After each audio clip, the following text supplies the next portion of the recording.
You- Yes. Boom, boom. All right. Good morning, good afternoon, and good day. Welcome to the Digital Download, the longest running weekly business talk show on LinkedIn Live. Each week, we talk about the news of the day, business or otherwise, and we often address topics like social selling, social enablement, digital transformation, and change management. Guests and audience participation are a large part of our show and a large part of what separates us from typical TV talk shows. And you are always welcome to be a part of the show. Why not tag a friend and invite them to watch along with us? Go on, we'll wait. All right, while we're waiting, let's go around and introduce everyone. Adam, would you kick us off, please? Hi, I'm Adam Gray, and I am co-founder of DLA Ignite, and excited to be here on this very special day. Tim. Hi, everybody. Welcome. I'm Tim Hughes. I'm the CEO and co-founder of DLA Ignite, and I am just so excited to be here on what is our 85th episode. And 85. Wow. Isn't it, when we started this, we were like small and Yeah. Most podcasts And now we're died before the 10th episode, I read recently. well, there you go. Interesting, huh? Linwood. Hi, my name is Linwood Ross. I'm the founder and CEO of Accelerate, and we're a DLA Ignite partner. We focus on helping people get work done faster and better. And hey, I'm thrilled to be a part of the Digital Download.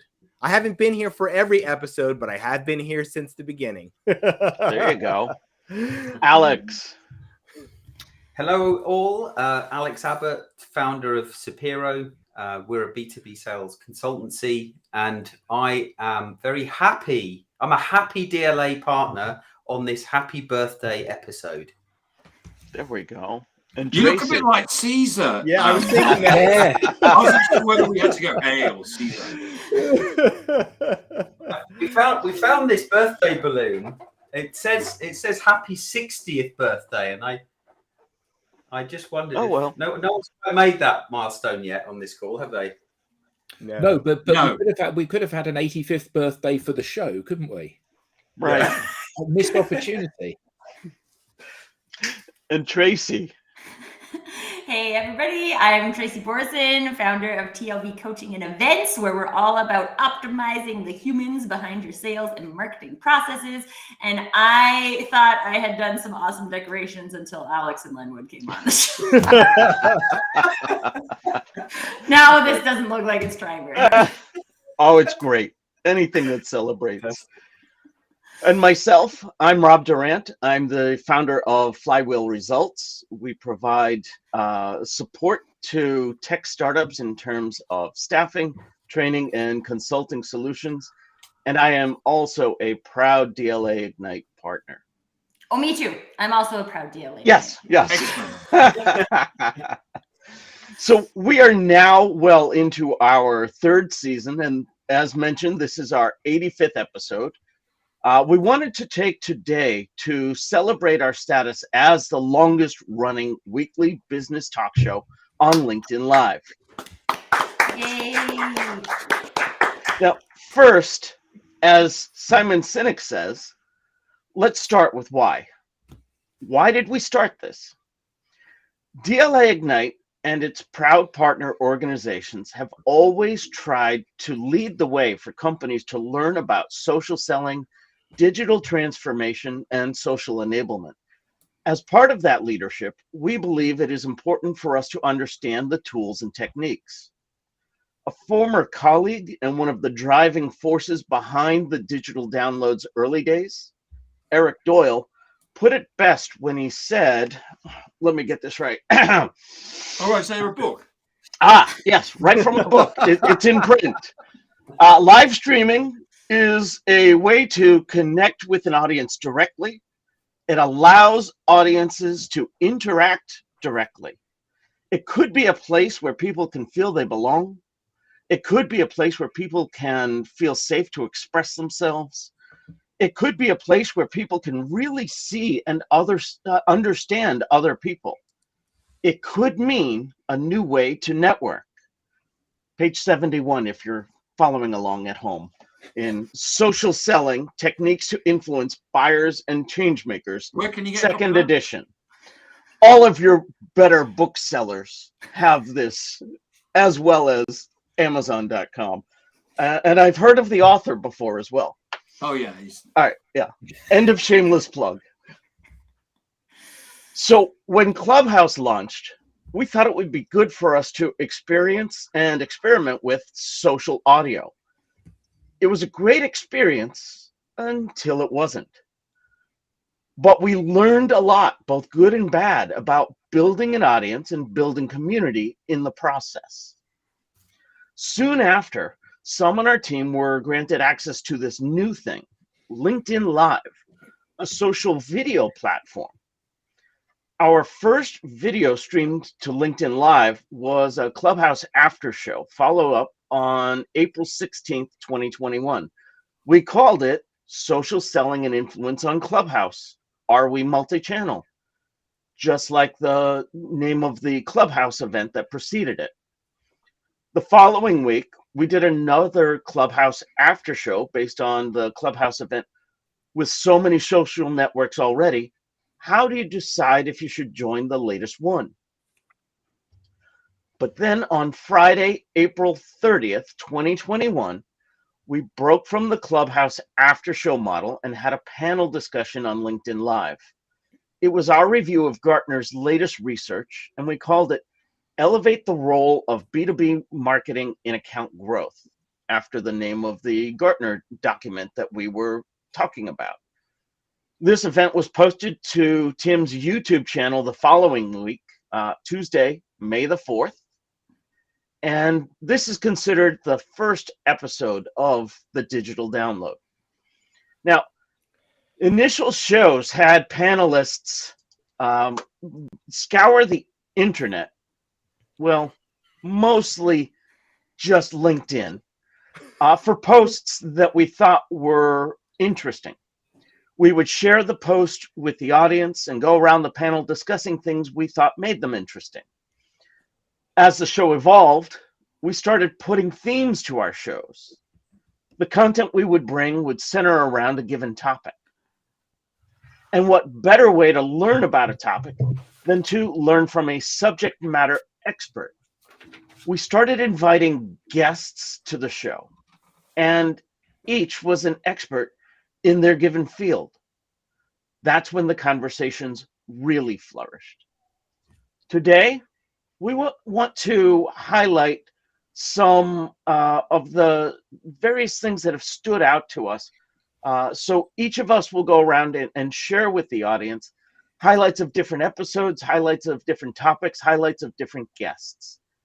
Your typical clip show, if you will, without the actual clips, because that took too much technical work. Anyone care to share with us some of their favorite memories? Yeah, I'm happy to kick off with that. So it's interesting actually, because obviously we've been going for some time now, and it's hard enough to remember all the different guests that we've had on over the 3 years, let alone what they spoke about and the specific learnings.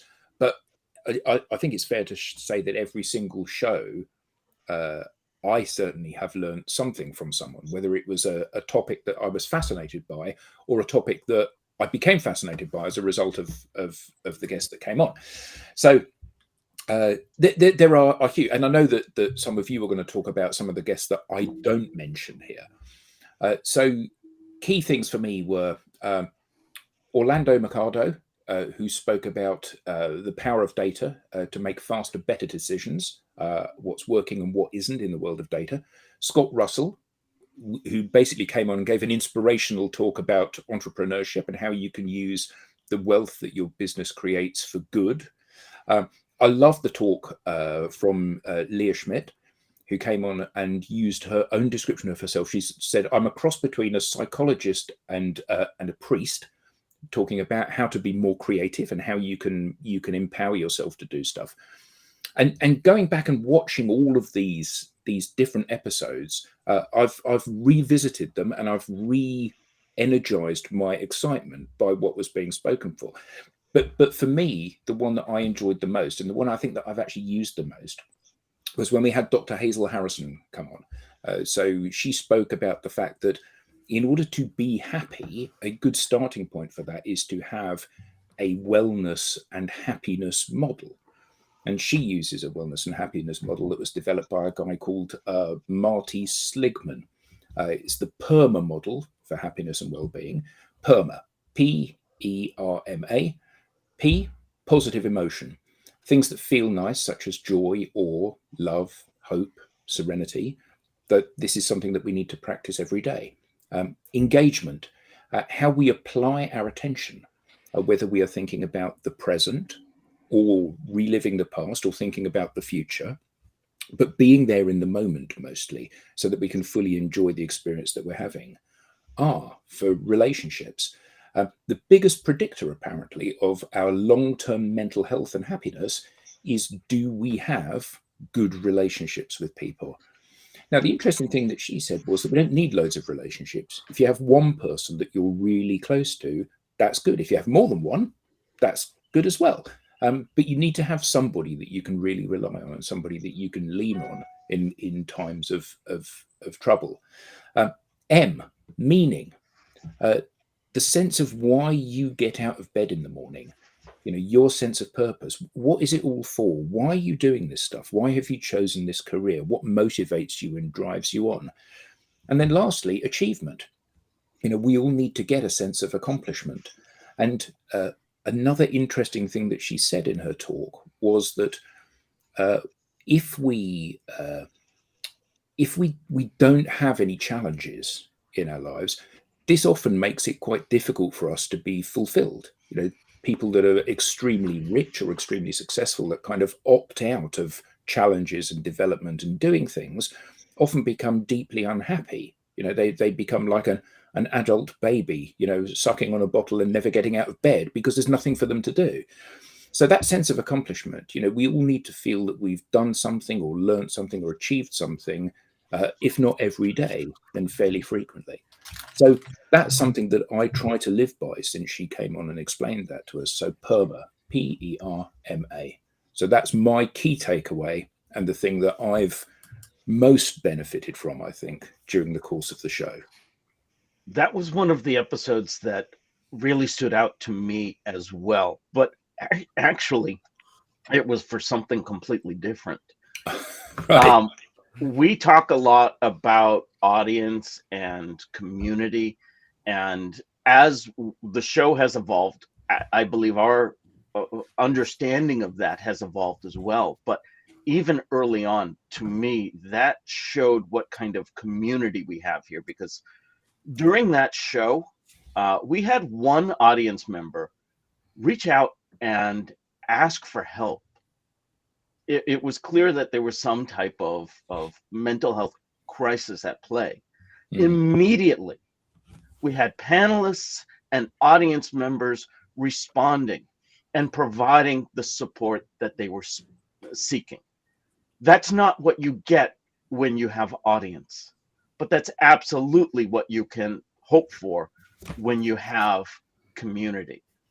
I loved that episode for, of course, Dr. Hazel's presentation, but I also loved that episode for how everyone else heeded the call. That was just amazing to me. Yeah, but one of the things, so mostly this week, I have been watching old shows. And one of the things that has been really insightful for me is the depth of ignorance that I have on so many different topics. So we've had on some people that are incredibly talented, incredibly successful, incredibly well read on these topics. Some people that are globally acknowledged experts and leaders in these topics. And watching the shows again, I have sat slack-mouthed whilst I've been soaking up the brilliance that they have imparted and the inspiration that they've given. And yeah, I mean, I think you're right. That sense of community on Hazel's show was brilliant. But there was brilliance in every single one of the shows. Oh, as absolutely. we'll hear. Yeah. There's also been brilliance amongst and a sense of fun from the people here on the panel. The thing that I remember is that one of the things that I wanted to share in terms of to the audience was we've never scripted this. But we've always had structure, and I've always seen whenever we've sat down, usually on a Monday or a Tuesday, and said, what are we going to do on a digital download? And we sketch something out. It's the rough outline. It's on the Friday when we actually color it in, but it's when we've had the structure that we always have a good show. Whereas we did have one where we had a script. Many of us had seen a brand, well-known brand, who will remain nameless, do one of these, and they'd scripted the whole lot. Even the panelists, and it was so. What we did was we decided to script our own one, and of course, we did. Oh, hold on. Do you mean what we decided to do? Yes, the script. So and we deliberately did it so that there was malfunctions with the script, and Lenwood we had spelling mistakes in his, so he read out this, and we had a great piece of fun, and the audience really enjoyed it. And really, that was just our way of saying that, yeah, do we take time to actually put this together? Yes, we do, but it's not scripted, and it never has done. And if you're scripting stuff, it's just the wrong thing to do. So that were the things that I wanted to share. And as I said, it's about the audience. Whenever we've come on, it's about what can we do to educate the audience. Now, I've walked off every single one of these and gone, because we've got a number of people here that think differently to me, thankfully. And what happens is, like, I never thought, I never knew that, or I didn't. Oh yeah, I never thought about that. And I've walked off every single digital download knowing more than I do when I went in, and I hope that's the same for the audience as well. Can I tag on to that, Tim? Because one of the things that I remember the most is when we had Sarah Milby as a guest, and we ended up talking about dragons. It became like a dragon themed show, which wasn't scripted at all, but it like came from a story, and then it just got reiterated throughout the conversation. And I think it's really interesting because there's things like that, which aren't structured, which aren't planned, that can end up being the memorable pieces for people. And if anybody's watching this show and being like, oh, I'm kind of interested in doing my own show, maybe what might I do? There's some really great beauty in that unscripted that makes you memorable, not that takes away from you being memorable. So I just wanted to share that because it was also related to your point. Yeah. And sometimes we get Nicholas. That's true. Son comes on, and that's always a memorable thing. One episode he like flew Jupiter. Yeah. I don't remember what we were talking about, but I remember Jupiter. Yeah. One of the things that for me is so special about the digital download, what we do every week in this group, is how we're modeling something that's really important in the networked and digital economy, and that's learning by doing. Experimentation, right? Trying it and learning from what goes right and what goes wrong, and adapting to it. And I guess that's something that I've learned and matured in over the course of the last 3 years. And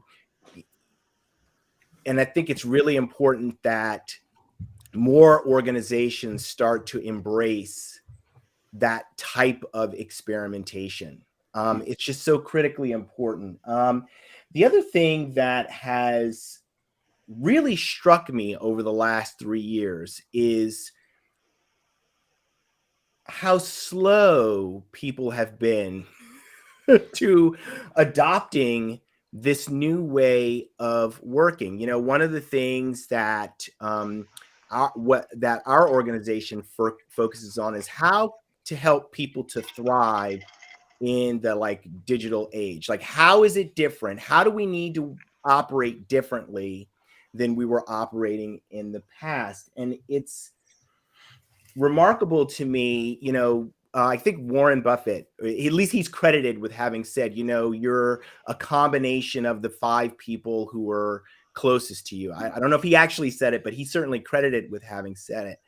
And what I've learned, what I've seen in my own experience on LinkedIn is that you can get closer to people using LinkedIn, using social media, and operating to build relationships like faster than anything that you could possibly imagine. I mean, I have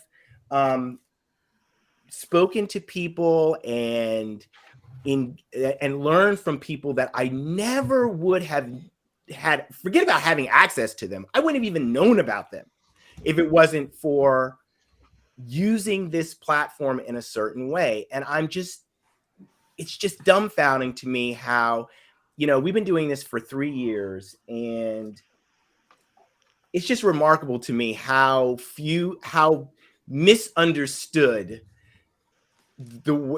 using this platform is. Absolutely. I mean, I think that's the key thing, the fact that it's misunderstood. Yeah. You know, everybody knows how to behave in order to forge a relationship with someone else. Everyone on the planet knows how to do that. And I yet, contend that may not be the case. most people know how to do it. Yes. But then we come onto this platform and so few people seem able to do it. Yeah, it's really striking. I received an email. I received a message this morning, and the person in the message was talking about how important their network was to them, and building relationships with all the people in the network was so important to them. But it was clear to me that the message was automated. I mean, I really don't think that,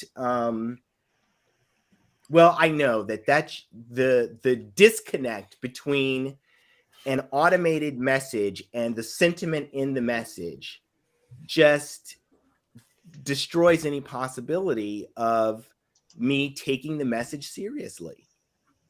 So anyway, that's the big learning for me. I'm thrilled to have met the people that I've met. I think the platform is awesome. I love how it's continuing to evolve.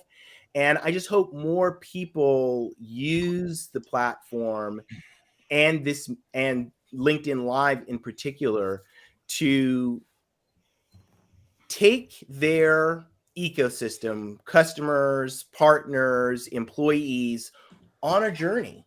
Like, we're all going on this journey, and that journey starts with conversation. And we can just get so much closer to the people that we need to be in relationship with to create value all around us using this medium. I want to build on 2 things that you were saying there, Linwood. The evolution and the conversation. Not only has the technology evolved and permeated, more people have higher speed internet access, more people have higher speed computers, et cetera, but what has also evolved is our expectations. It seems like expectations were, when you come on a live video broadcast, you have full studio production. You don't have sticky notes on the wall.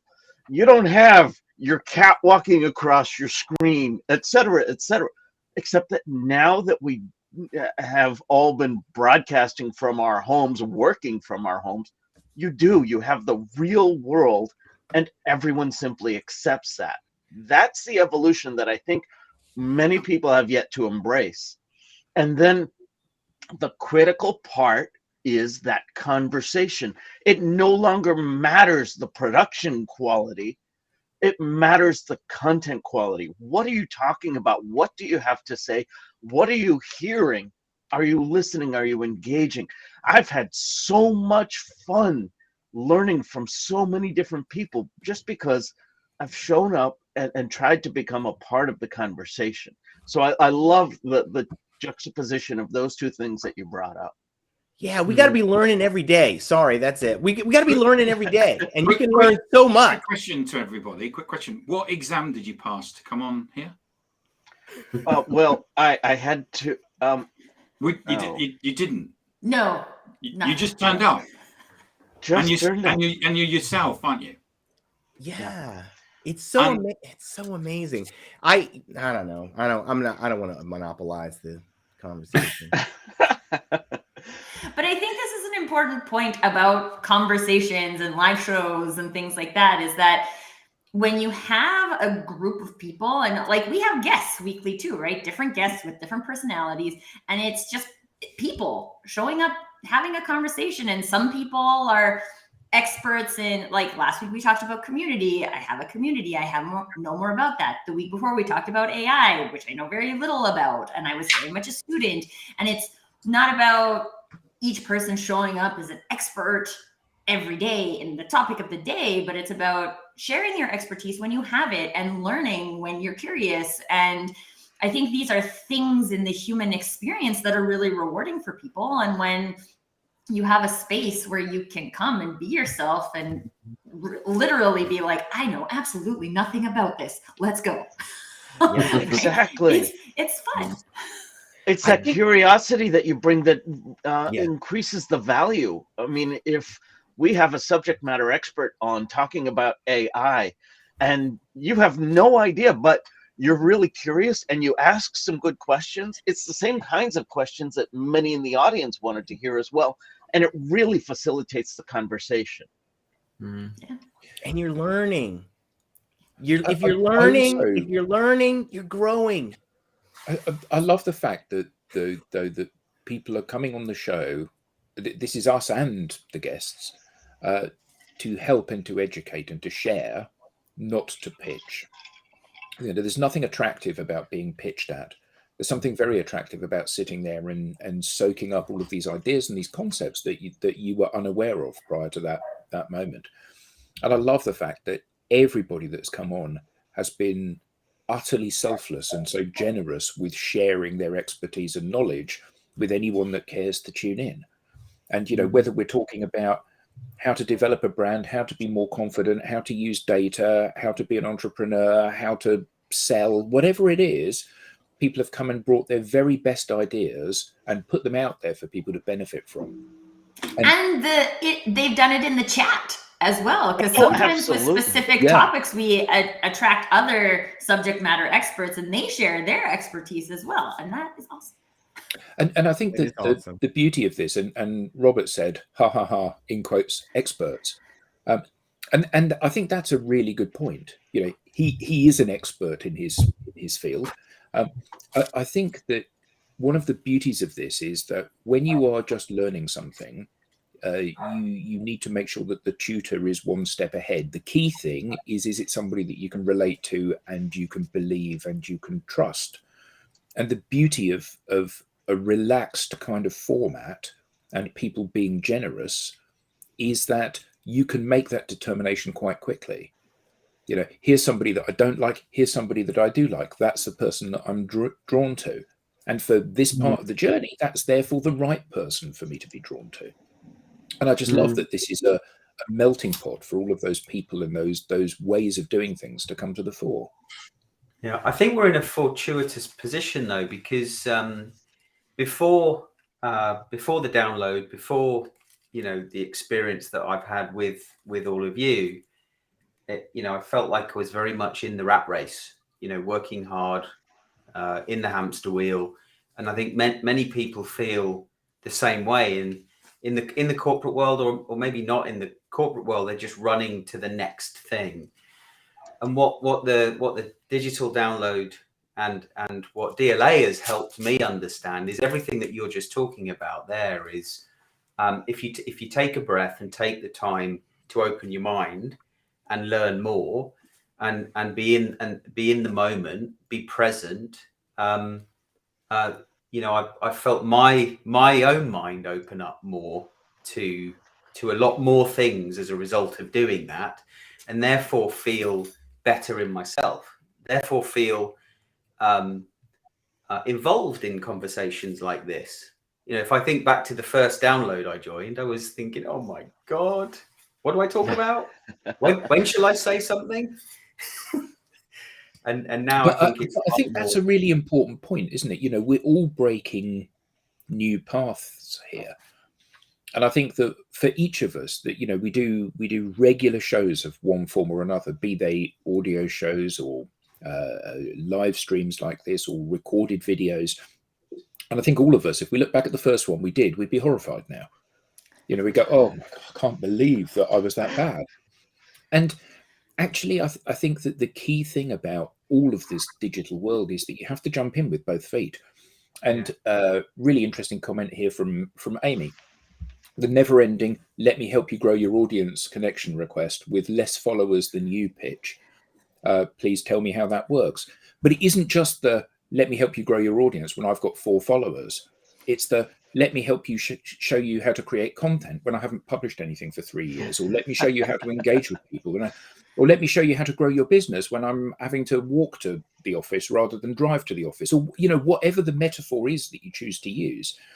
You know, I think that one of the beauties of this digital space, particularly the LinkedIn type space, is that you can absolutely see whether somebody is walking the walk or whether they've just read these concepts in a book.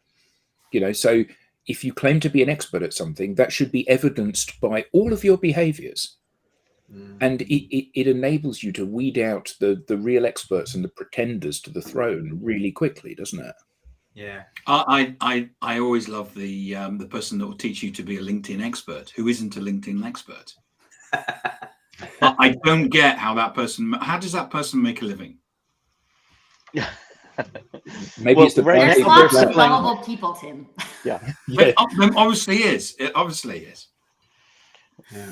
It was interesting to me. I think was it Rob or Tim that shared it? We have a group chat download behind the scenes. Had shared the article about how there were answers given by experts and answers given by Chat GPT, and like students were queried on who they thought the expert answer came from, and they thought the expert was the AI because it always had an answer, and the experts were sometimes like, I don't know. That's curious.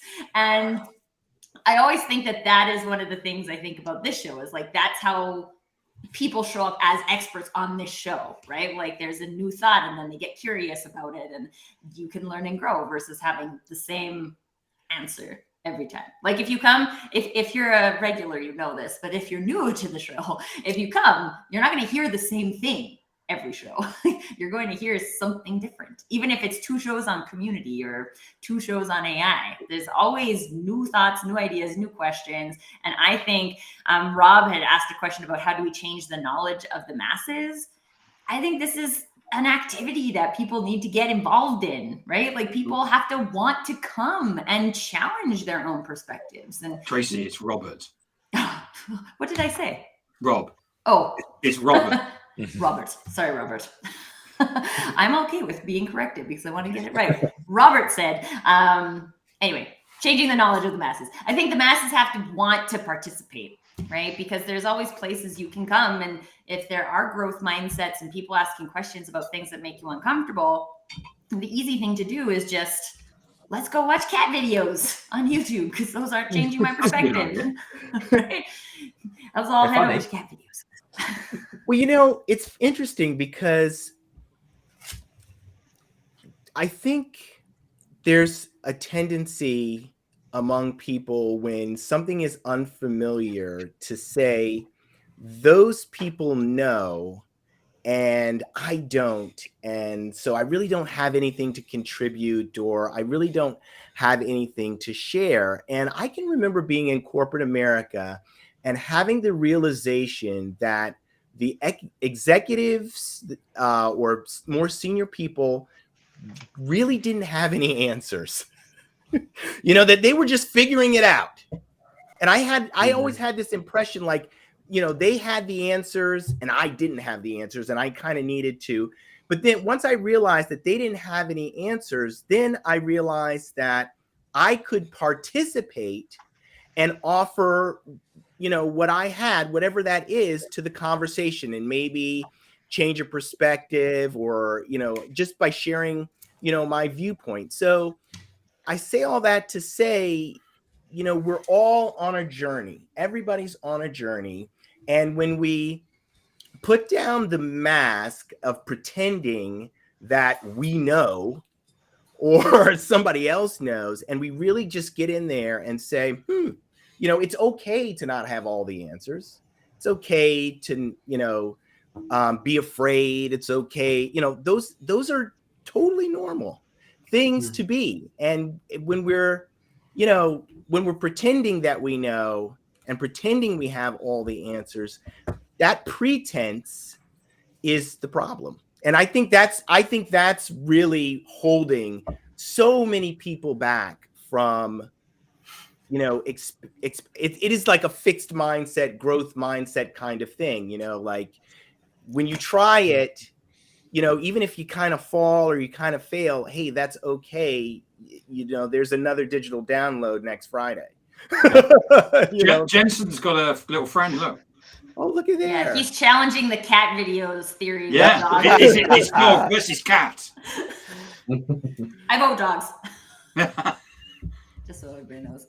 But I have Lenwood, I had a similar experience, maybe a little bit flipped though, when I was in Toastmasters. So I took Toastmasters in university, my entire university career. And by the time I was graduating, there are a bunch of young people who have come in. And in Toastmasters, you do a speech and then there's an evaluation. There's always someone who gives you an evaluation. And I got to the point where people gave me evaluations like, that was great, I wouldn't do anything different. And I was like, this is not helpful. And because you are you and you're actually a more junior speaker, you have a different perspective than even a senior speaker can give me. And I want to know what you think I could do differently.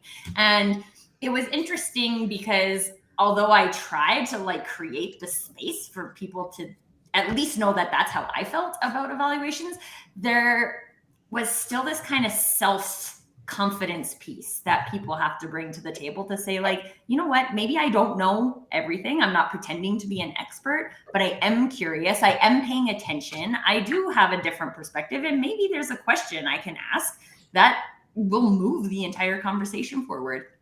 And I think there is that kind of personal decision you have to make to say, yeah, I'm going to show up and share what I know or ask questions when I don't and just participate.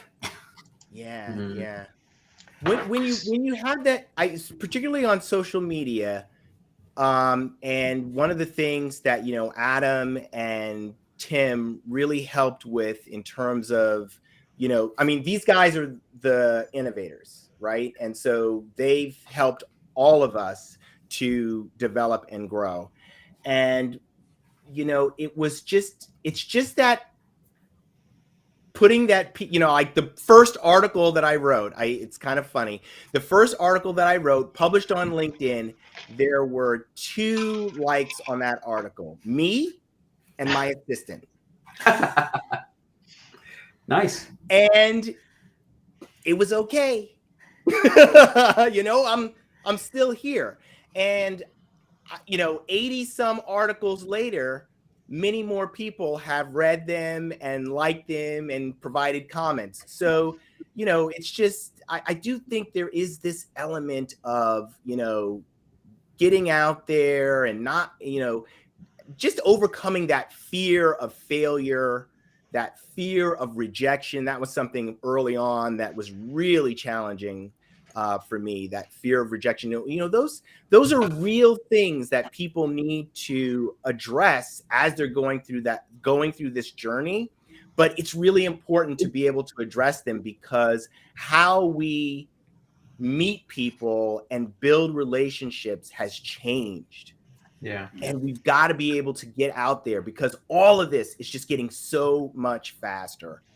Now we've got AI that's really, I would say I was a little more negative about AI.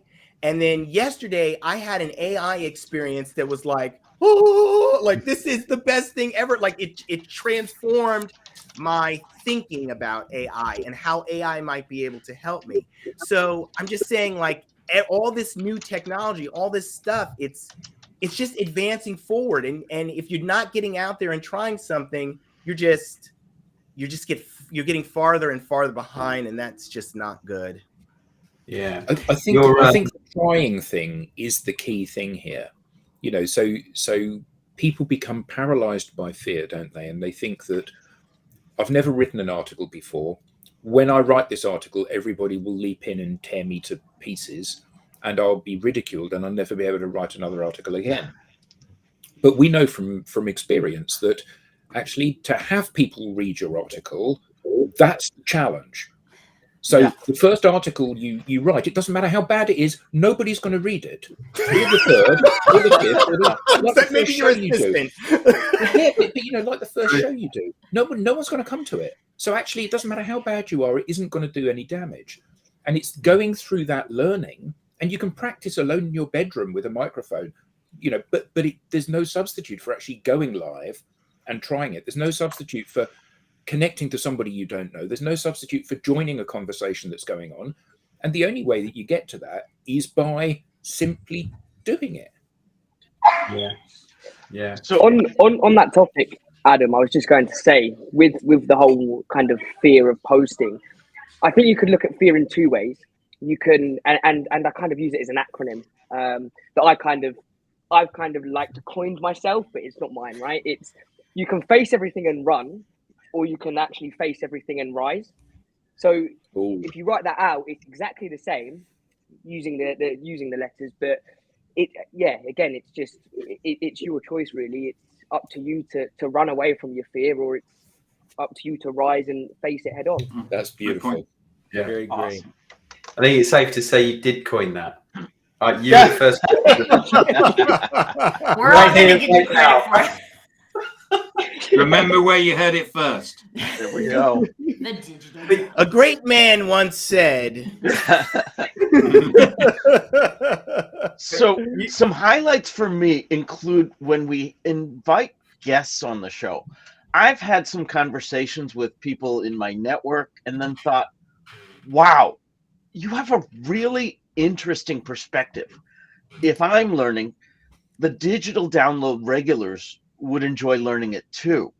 So for example, we had Isar Mendes on, and I was having a conversation with him about audience versus community. Truly, that was the first time I had thought about the difference, but definitely not the last. I really enjoyed what he had to say when he came on the show to share his insights there. And it has sparked conversations since then, even without him continuing that conversation for us. And Tracy, you mentioned Sarah Milby on the show. One of my favorite parts about having her on the show was just how at ease she became with all of us as we started talking about dragons and so on. And later in the show, somebody asked something in here, her sphere of influence, and she said, well, I'm not going to give you an answer to that. I'm not going to tell you what you should be doing or how to do it or something to that effect. And I was able to razz her right back. Well, Sarah, that's why we brought you on the show. And, she just rolled with it, because everyone that has come on has been, just one of the family. It's just been that type of comfortable community. Yeah. It's a good question, Robert. It's a good question. We've asked him. Yeah. We haven't actually asked him, but we should do, yes. Robert asks, when are you going to have Elon Musk on the show? Let it right here. So He's Amy busy at the Amy moment, asks, fixing a rocket. any tips for creative live event branding partnerships? You mean beyond just do it? Is that not considered creative these days? But, It's funny when I read that question, Amy, I was like, to me, creative is about like, what would you do? What seems different? What is fun? What feels engaging? And all of these different things are different for different people. And I think when we look at things on a big scale, global scale, or like 3,000 people event size scale, we start to think like, well, what would be creative for all of these people? And the thing is, there isn't one, right? There's what is creative from your brand's perspective. What is different? So I'm hosting this event coming up in June called the Human Potential in Business Summit. And it's completely different than anything that I have done before or that I've seen before. And that is based on what I have done before and what I've seen before. So it feels creative. Other people might experience it as creative. Other people might experience it as boring. I don't know. But I think there's, again, a really important piece of connecting with yourself about like, what feels creative, and also what your definition of creative is about. Like Robert here is talking about art, right? Creative without strategy is art. Art also has value, I will say, very important to me. But I don't know. I would love to hear what the other panelists say, but to me, creativity is about that kind of brainstorming. Like, what could we do? Yeah. Well, now I want to come in on that point that, Tracy, that's a really valid point. And Robert's point here, if you can bring that up, Rob, with the pace in which business is changing, the old ways don't work. The old traditional ways don't work anymore. And I'm not just talking about sales and marketing, which we often talk about as a group. I'm talking about everything related to business. So creativity for me it's an imperative, because we're learning. We're having to learn as we do, because of the rate of change. Yeah.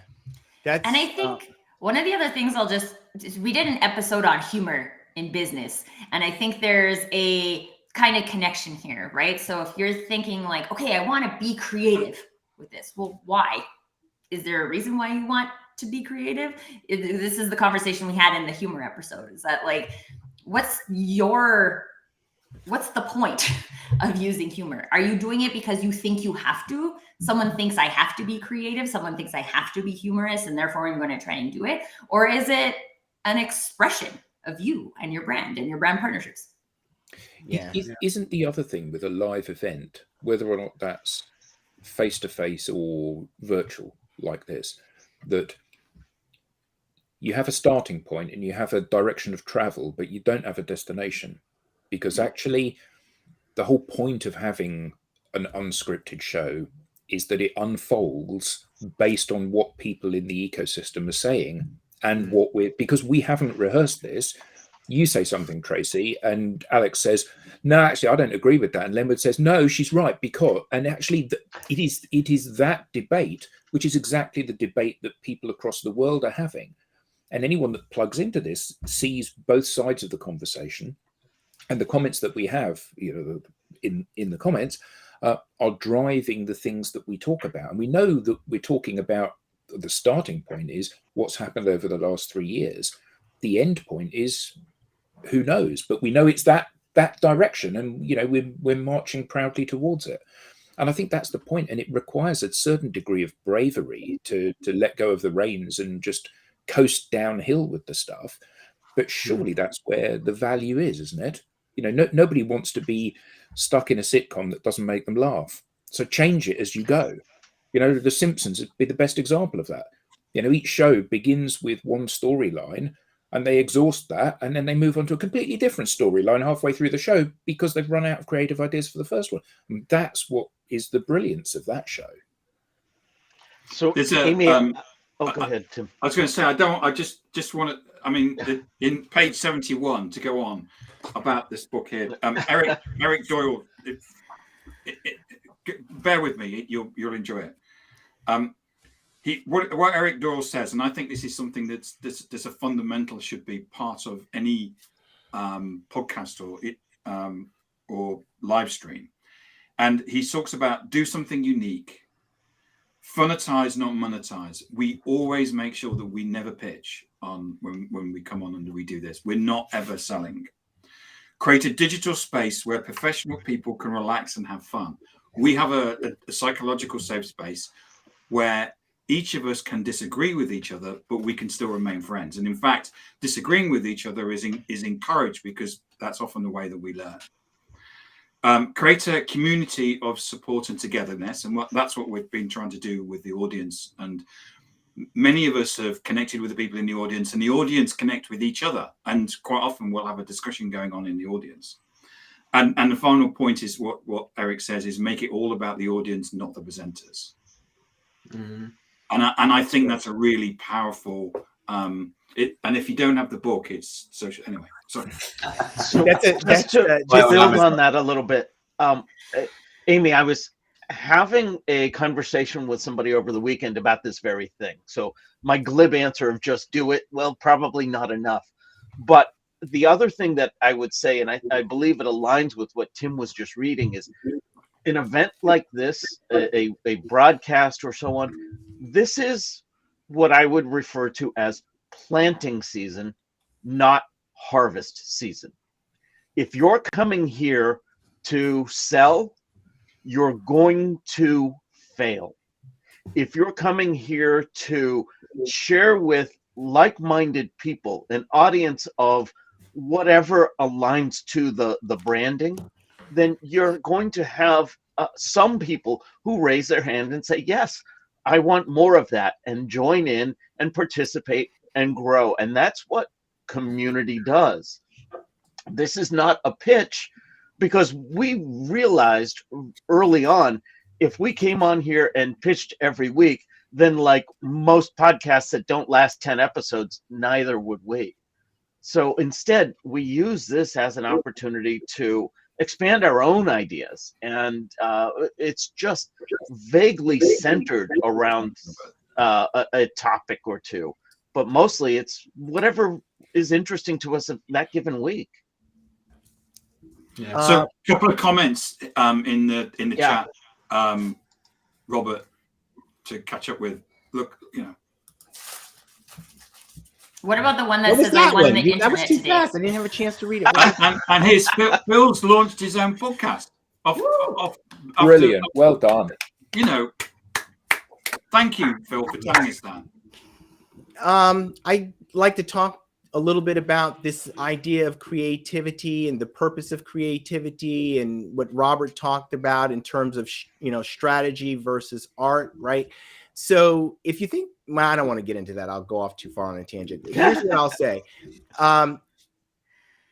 In a networked economy, which is the kind of economy that we have, it's the networks are increasing, the connections are increasing, and we're only going to have more of it.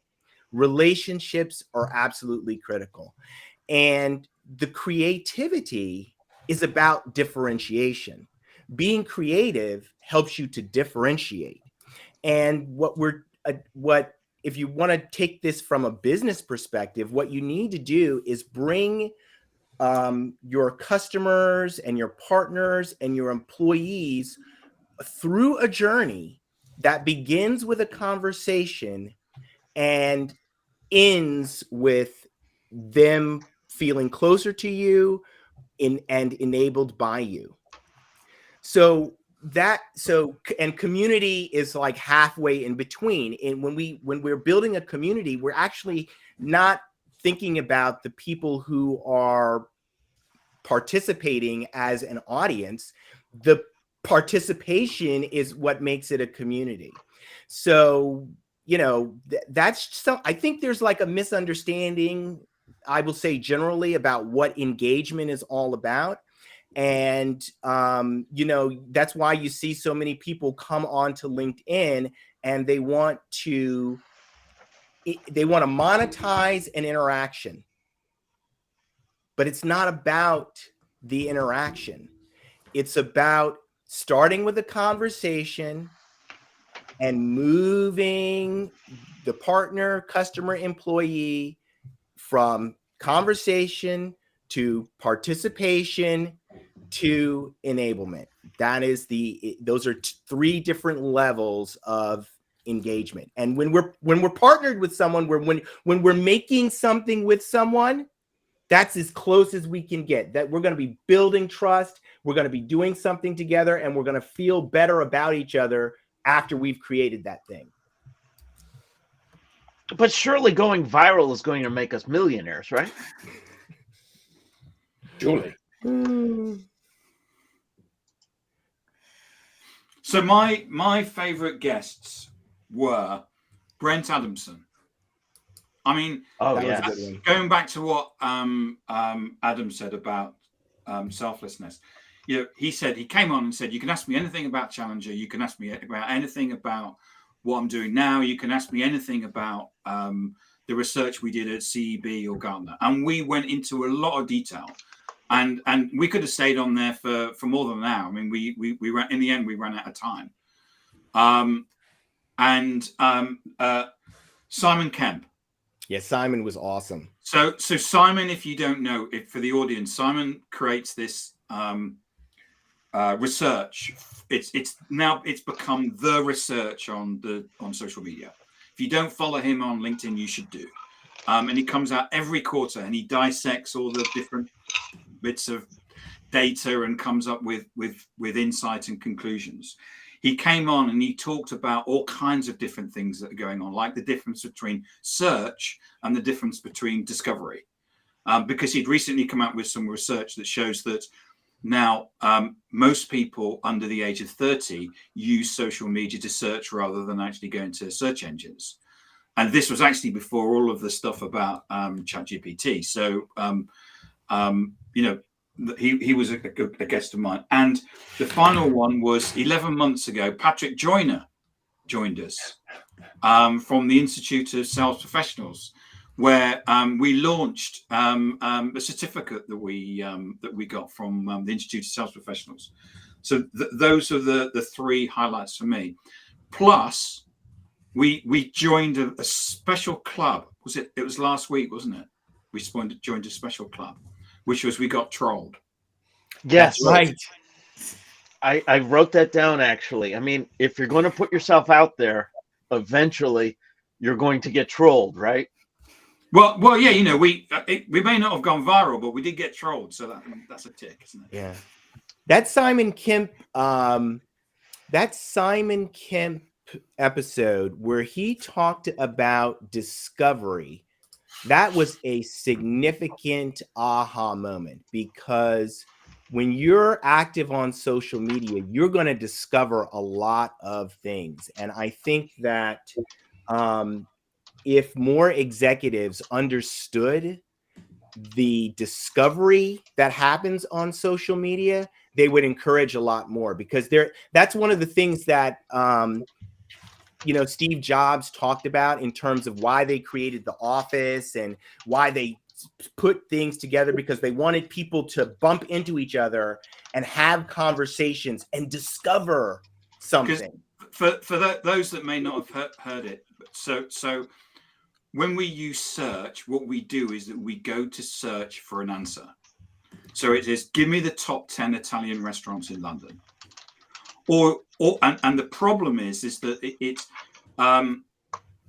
what happens is that we quite often go to search and it gives us the wrong answer. So if you go to search, go to Google and say, give me the top 10 CRM systems, it doesn't actually give you an answer because everybody buys that search.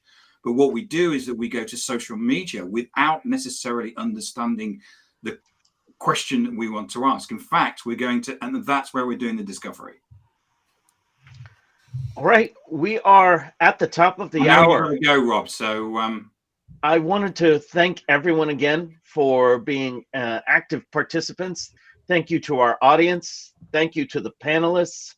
Thank you for 3 great seasons. Let's continue this process. This has been fabulous. Until next week, everyone. Happy birthday, everybody. Happy birthday. Happy birthday.